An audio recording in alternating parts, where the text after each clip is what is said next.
Hello. Perhaps you'll remember the episode of Black Mirror, 15 Million Merits.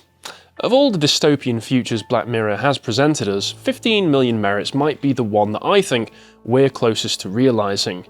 People live seemingly underground, completely atomised from one another, working meaningless jobs where they cycle on the spot all day to earn merits, consuming junk TV that's built into the walls of their cramped pods. All day in your pod, you'll be assaulted with loud advertisements that only stop when you spend your merits. If you can't afford to skip the advert, you get locked in your room and forced to watch it. Close your eyes, and your pod will play an ear-piercing tone until you resume viewing. Resume viewing. Resume viewing. Resume viewing. Resume. Everything is under the control of whoever is running this underground facility, including the people in it. They do this through the merits. Almost everything costs merits. It's so intrusive that toothpaste is dispensed from a sink that detracts merits equivalent to the amount of toothpaste used. What are these merits, you may be asking? Well, that's simple. They're state-provided tokens that allow you to purchase state-approved goods and services. They are the currency, and as we'll see, control the currency and you control the people. Merits are indispensable because they're how people interact with every element of the world. They are inescapable. If you don't cycle well enough, you're on cleanup duty, where your ability to earn merits is severely compromised, and suddenly you can't feed yourself. Suddenly you can't afford to skip past the adverts that torment you, so you can't focus, so you can't work as hard the next day, and this becomes a loop until you clean up your behaviour and comply, or become a fat prop for their game shows, only there to be laughed at. This system has some similarities to the Chinese social credit system. Now, I don't want to explain that whole system here, but it helps to make it clear what Chinese social credit is before I carry on and make my point. The social credit system was formally introduced into China in 2014, but has been de facto administered since at least the 1990s, when credit databases were first established after years of fraud and corruption scandals. Since then, the system has expanded from financial credit to judging people's everyday behaviour.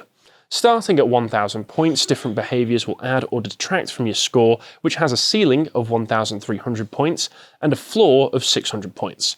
A high score will grant you access to benefits like free gym memberships, fast-tracked job promotions, and easy access to public housing. A bad score will penalise you with the exclusion from public transport and hotels, denial of licences, and even public shaming on television. You lose or gain social credit points through your public and private behaviour, and if you visit your parents regularly, your score goes up. Don't, and it goes down. Help the poor or give blood, your score goes up. Violate traffic laws and it goes down. This all sounds innocuous enough so far, but consider as well that any dissent against the government, illegal protesting against the government, or insincere apologies for crimes committed will also lower your score. I violated Chinese law through my activities here. I have caused harm to the Chinese government. I have hurt the feelings of the Chinese people. I apologize sincerely for this, and I am very sorry that this ever happened. On the completely ridiculous end of the scale, cheating in online games will even result in penalties. Even the more wholesome goals like encouraging people to visit their parents more often requires the vast public surveillance network that China has to keep track of every individual's behaviour, which by necessity cannot allow room for private action to be taken without the knowledge of the government. Skynet, what is that? The Terminator is the favorite film of our founder. So they use the same name, but they want to put something good into this system. So, okay, in the Terminator, Skynet is evil, rains down death from the sky.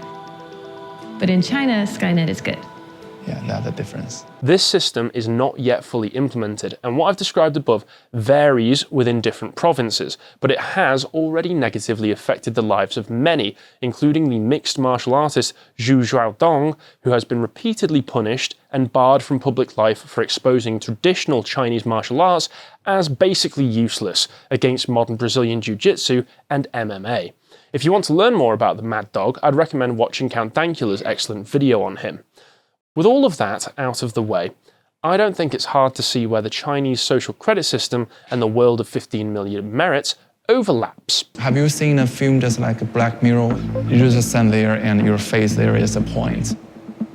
So maybe that is the future. But that's like a horror show. Yeah. Yeah.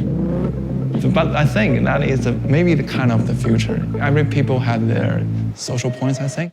We don't get any backstory for how this world developed, but I wouldn't be surprised if their past looks similar to our present. How could you get from our world to theirs, you may be asking?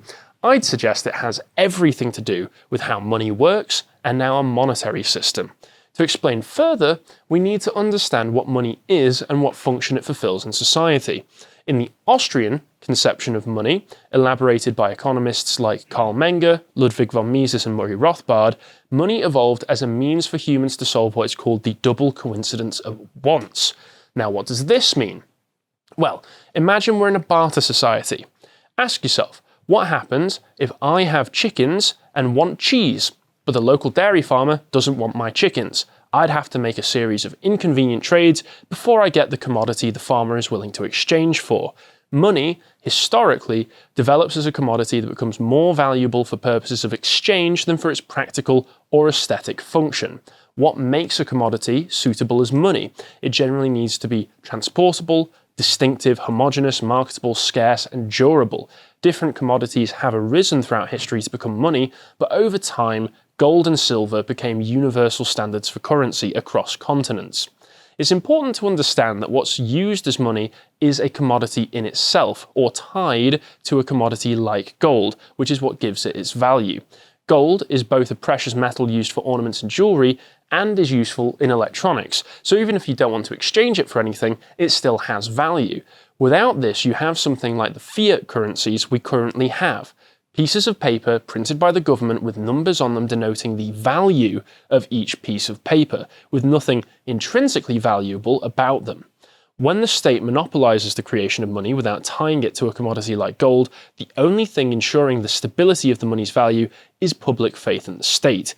Once that fails, as happened in Zimbabwe and the Weimar Republic, fiat currency is as good as toilet paper.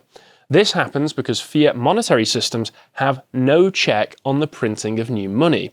Now, supply and demand applies to everything. High supply with low demand creates low prices, low supply with high demand creates high prices, and the many degrees in between of these extremes. This also applies to the money supply. The more money there is in total, the less valuable each individual unit of money is, whether that be a pound sterling, a dollar, a euro, and on and on. When governments or banks create money out of thin air, it devalues the money you already have and results in more money chasing the same amount of goods and resources that existed before the new money entered the economy. This creates price inflations, something we're all feeling the sting of right now. Instead, when money was tied to a commodity like gold, there was a limit on the inflationary ability of banks and states.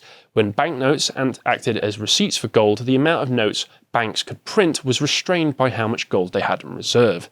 If people began to cotton on that banks had printed and distributed more notes than they had gold, it would reduce their faith in their ability to redeem bank receipts. If this got too bad, it could cause a bank run where everyone tried to withdraw their gold at once, and combine this with fractional reserve banking, where banks held only a fraction of the full gold amount they owed at any one time. Bank runs caused bank failures where everybody lost. This was a pretty hefty incentive not to inflate currency beyond the point of no return. But the abolition of the gold standard, both classical and Bretton Woods, removed this check on inflation, which is why the UK and US governments are able to print or create as much money as they want through the use of central banks like the Bank of England and the Federal Reserve. Through these institutions, they attempt to control inflation without acknowledging that limitless money printing is the cause of inflation. The only thing keeping government in check is their own judgment. And shockingly enough, I don't really trust the government to restrain itself. The unprecedented levels of new money that flooded the economy throughout COVID has massively contributed to the inflation that we're seeing now. And still no one in the UK or US is taking responsibility for it, instead suggesting more government spending programs to fix the problems created by government spending programs. What makes this worse is that the public is more than willing to go along with anything the government says is good for them.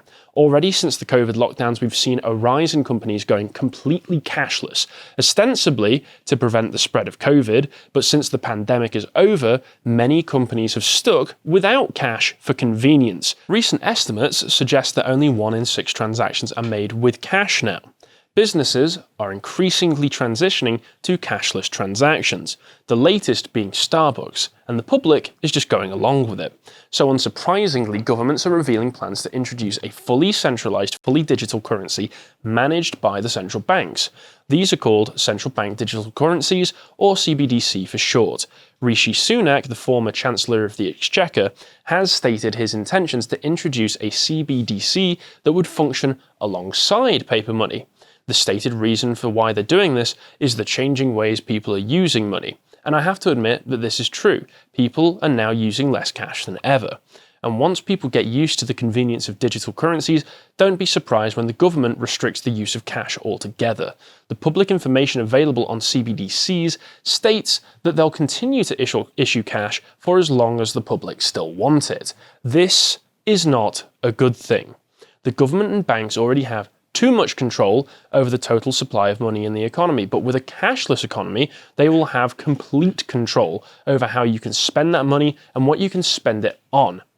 Paper money, for all of its faults, still allows us privacy in our purchases, whereas bank transfers and card payments are logged and tracked. Current proposals state that employers can choose to only allow purchases of certain products and services with your CBDC, and I think that's not too outside of the realm of possibility that in the future, the government will eliminate the middleman altogether and provide CBDC directly to you.